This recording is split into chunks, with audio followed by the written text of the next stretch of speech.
Tobey ने बताया, हमने एक पूरे घर को बंद कर दिया। हमने एक बड़ी मच्छरदानी लगाई। हम देखना चाहते थे कि एक बार पूरे घर को कवर कर दिया जाए तो मच्छर किस तरह ऐसी जगह से बाहर आते हैं, वो कहाँ छुपते हैं। उनकी संख्या कम होने पर हमने घर के ऊपर कृत्रिम बरसात की।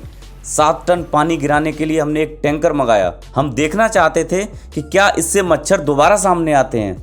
जब ऐसा नहीं हुआ तो उन्होंने खोजी कुत्तों को बुलाया।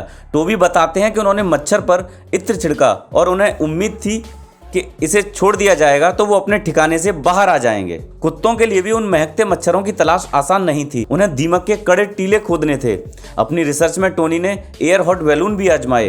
टोबी बताते हैं कि 3 साल के दौरान हमने जमीन पर लगभग 100 से 300 मीटर की ऊंचाई पर करीब 30 एनोफिलीज मच्छर इकट्ठा किए थे।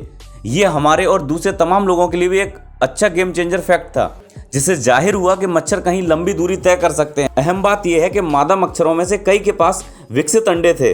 इसके मायने ये थे कि वो न सिर्फ खुद दूसरे इलाकों में जा सकती हैं, बल्कि वो अपने साथ परजीवी और रोगाणुओं को भी ले जा सकती हैं। ऐसे में ये मच्छर उन इलाकों में भी मलेरिया फैला सकते हैं जहां इस बीमारी का उन्मूलन कर दिया गया है। मच्छरों की तलाश, उन पर नज़र रखना और उन्हें मार डालना जितना आप सोच सकते हैं उससे कहीं ज़्यादा मुश्किल है। अब सवाल ये है कि क्या ऐसा हो सकता है। टोनी लेहमैन कहते हैं कि अफ्रीकी महाद्वीप जैसे बड़े इलाके में मच्छरों को पूरी तरह खत्म करना नामुमकिन जैसा है, लेकिन क्या इसका कोई रास्ता है। एंड्री क्रिसेंजी एक वैज्ञानिक हैं और वो इंपीरियल कॉलेज ऑफ लंदन में प्रोफेसर रहे हैं। इटली के अपने रिसर्च केंद्र में उन्होंने मच्छरों पर प्रयोग किया। एंड्री बताते हैं कि हमने एक बड़े इलाके में उसी तरह का वातावरण बनाने की कोशिश की जैसे उष्णकटिबंधीय इलाकों में होता है जहां मच्छर बीमारी फैलाते हैं। एंड्रे अपने रिसर्च केंद्र में जेनेटिकली मॉडिफाइड मच्छर पैदा कर रहे थे।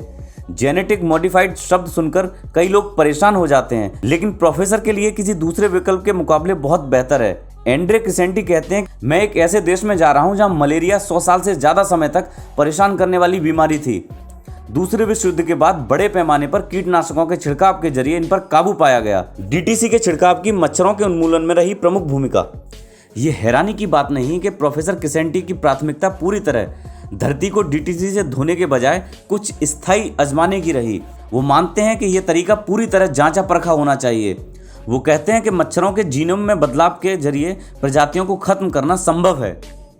मच्छर खुद ही ये काम करते हैं। वो कहते हैं कि हम जेनेटिक मॉडिफिकेशन करते हैं। सैद्धांतिक तौर पर उसके लिए मादा मच्छरों की प्रजनन क्षमता प्रभावित होती है। ये लिंग अनुपात को असंतुलित कर देती है। पीढ़ी दर पीढ़ी ये मच्छर मादा की जगह नर मच्छरों को जन्म देते हैं।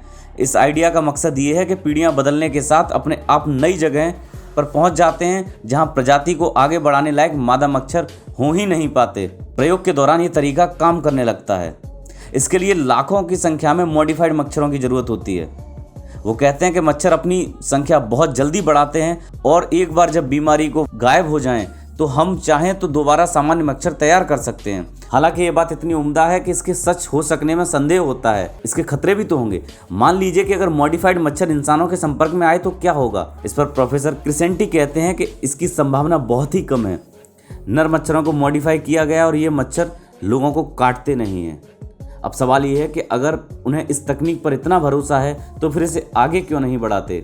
एंड्रे कहते हैं कि जो देश इस तकनीक को आजमाना चाहते हैं उनके पास इसके लिए नियामक ढांचा नहीं है। उनके पास इस तकनीक को परखने का कौशल भी नहीं है। आप चाहेंगे कि अगर इस तकनीक का इस्तेमाल किया जाए तो इसके बारे में सूचित करने की सहमति लीजिए। इसके लिए राजनीतिक इच्छा और शक्ति होना भी जरूरी है। प्रोफेसर क्रिसेंटी कहते हैं कि इस तकनीक को सिर्फ वैज्ञानिक परीक्षण से मिले सबूतों के आधार पर आजमाना चाहिए। किसी दबाव में कदम उठाना सही नहीं होगा। और जो सोचते हैं कि इन मच्छरों को खत्म किया जा सकता है, उनके सामने एक और सवाल आता है कि क्या ऐसा करना चाहिए। हर मच्छर से खतरा नहीं होता। पारिस्थितिकी वैज्ञानिक डॉक्टर हेदर फर्सगन मच्छरों पर काम करती हैं और वो इसी से प्रेरणा भी हासिल करती हैं। वो कहती हैं, मैं किसी और चीज़ के बारे में आज सोच भी नहीं सकती हूँ। मैं शायद अपनी ज़िंदगी में कुछ और नहीं कर सकती हूँ। डॉक्टर हेदर बताती हैं कि मच्छरों पर अध्ययन को उन्होंने अपने जीवन का मकसद बनाया हुआ है। वो यूनिवर्सिटी ऑफ ग्लासगो के institute of biodiversity, animal health and comparative medicine में रीडर हैं। वो बताती हैं कि उनकी जानकारी में मच्छरों की कम से कम 3000 प्रजातियाँ हैं। मच्छर अंटार्कटिकी को छोड़कर पूरी दुनिया में जगह जगह पाए जाते हैं। अंटार्कटिक में बड़ी संख्या में मच्छर मिलते हैं। डॉक्टर हेदर कहती हैं कि कुछ मच्छर ऐसे भी हैं जो काटते नहीं हैं, ना ही वो इंसानों और जानवरों के इर्द गिर्द घूमते हैं। दुनिया में उनकी अपनी अहमियत भी है। डॉक्टर हेदर फर्सगन कहती हैं, ट्रॉपिकल रेन फॉरेस्ट में भी मच्छर पाए जाते हैं। वहाँ ये दूसरे जीवों के लिए भोजन का स्रोत हैं और इकोसिस्टम का हिस्सा हैं। फूड चेन के जरिए वो दूसरे जीवों से जुड़े हुए हैं। उदाहरण के लिए चिड़िया, चमगादड़, मकड़ी और मेढक वयस्क मच्छरों को खाते हैं। छोटे लार्वा मछलियों और पानी में रहने वाले दूसरे जीवों के लिए खाने का प्रमुख स्रोत हैं। वे खुद सैलाब और बैक्टीरिया को खाते हैं। ऐसे में वो इकोसिस्टम का अहम हिस्सा हैं।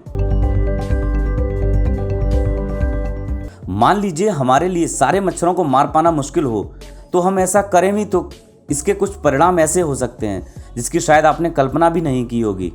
लेकिन अगर हम अपना दायरा सीमित कर लें तो सिर्फ उन प्रजातियों पर ध्यान दें जो सबसे ज़्यादा नुकसान पहुंचाती हैं, तो उस स्थिति में डॉक्टर हैदर के मुताबिक काफ़ी रिसर्च की ज़रूरत है।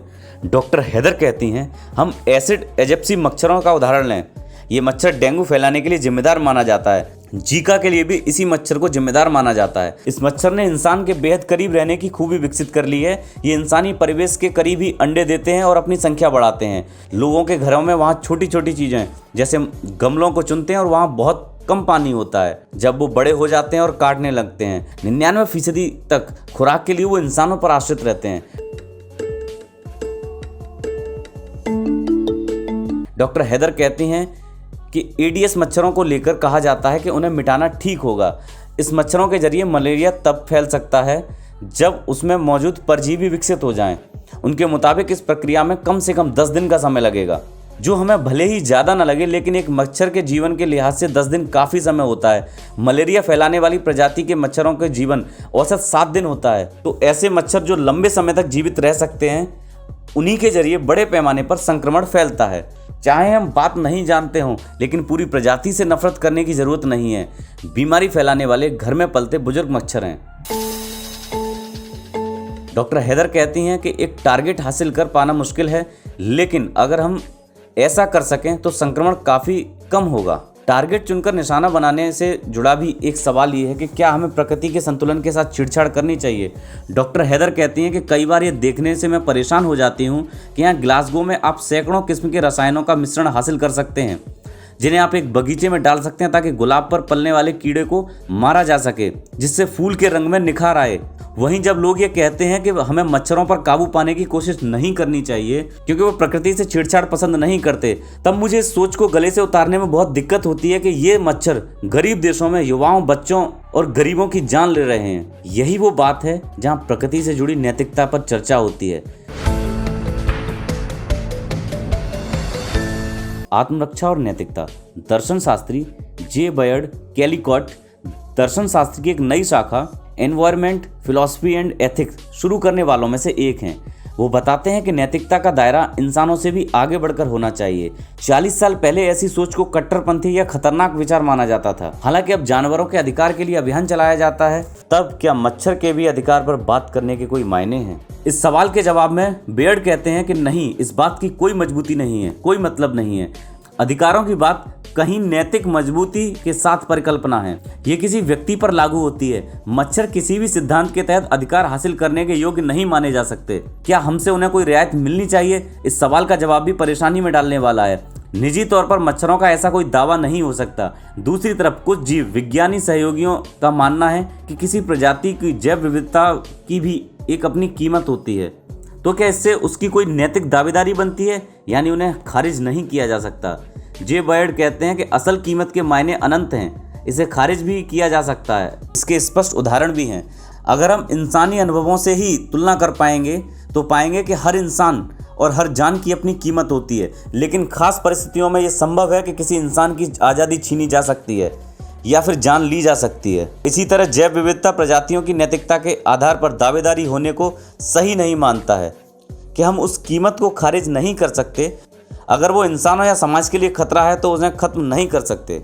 ये आत्मरक्षा में जान लेने जैसा मामला है। आपके लिए भी ऐसा सोचना तब ज़्यादा मुश्किल नहीं होगा जब आप ये जानेंगे कि सिर्फ मलेरिया की वजह से हर साल करीब 5 लाख लोगों की मौत हो जाती है। मरने वालों में ज़्यादातर बच्चे होते हैं। कई दूसरी बीमारियां इससे भी आगे होती हैं। जे बेयर्ड इस बारे में दुविधा न रखते हुए एक उदाहरण भी देते हैं। मुझे याद आता है कि एक बार न्यूयॉर्क टाइम्स ने मुझसे संपर्क किया। उस वक्त कुछ प्रयोगशाला में चेचक के वायरस को ठिकाने लगाने की कोशिश की जा रही थी। इनमें से एक रूस और दूसरे अमेरिका की लैब थी। सवाल पूछने वाले पत्रकार चाहते थे कि मैं चेचक के वायरस के बचाव में बोलूं, लेकिन मैंने कहा कि ये ठीक नहीं है। अगर ये जीव हो भी तो एक जानलेवा जीव है, इसे खत्म किया जाना चाहिए। अगर आप इसे हरी झंडी जैसा संकेत मान रहे हैं तो समझ लीजिए कि पर्यावरण से जुड़ी नैतिकता के पैमाने पर इसे नहीं देखा जा सकता। जे बेयर्ड कहते हैं कि इससे जुड़े कई सवाल हैं। अगर ऐसा करना एक मामले में सही है तो अगले मामले में क्या सही होगा? क्या हम प्रजातियों को निष्ठुर तरीके से खत्म करने के अभ्यस्त हो जाएंगे?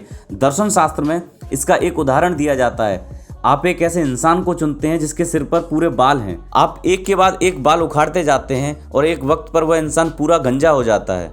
अपने एक्सपर्ट की राय पर गौर करते हुए हमें भी अपने सवाल में थोड़ा बदलाव करना होगा कि क्या मच्छरों की सबसे खतरनाक 1 या 2 प्रजातियों को जेनेटिक मॉडिफिकेशन के जरिए पूरी तरह खत्म कर देना चाहिए? और इसका सीधा और आसान जवाब है हाँ।